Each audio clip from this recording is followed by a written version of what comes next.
അടിപൊളി സാധനം ഗൈസ്, എല്ലാം ട്രൈ ചെയ്യണം. ആണോ?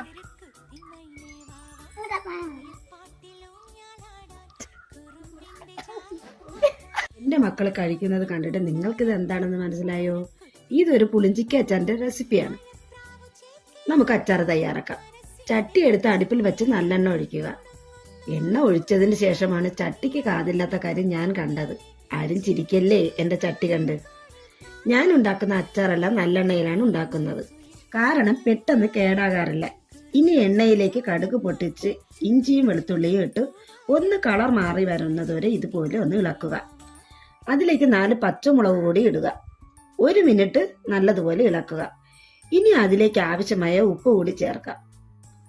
പുളിഞ്ചിക്ക് ആവശ്യമായ പൊടികൾ ചേർക്കാം. 2 സ്പൂൺ മുളക് പൊടിയും 1.5 സ്പൂൺ കായപ്പൊടിയും ചേർത്തിട്ടുണ്ട്. ഈ പുളിയും എരിവും ഒന്ന് ബാലൻസ് ആകാൻ ഞാനിവിടെ ശർക്കര പാനി ചേർത്ത് കൊടുക്കുന്നുണ്ട്. നിങ്ങൾക്ക് വേണമെങ്കിൽ ചേർത്താൽ മതി. എൻ്റെ വീഡിയോ കാണുന്നവരെല്ലാവരും സബ്സ്ക്രൈബ് ചെയ്ത് എന്നെ ഒന്ന് സപ്പോർട്ട് ചെയ്യണേ. ഇനി പുളിഞ്ചിക്ക ചേർത്ത് നല്ലതുപോലെ ഇളക്കാം. അവസാനം കുറച്ച് വിനാഗിരിയും ചേർത്ത് ഫ്ലെയിം ഓഫ് ചെയ്യാം.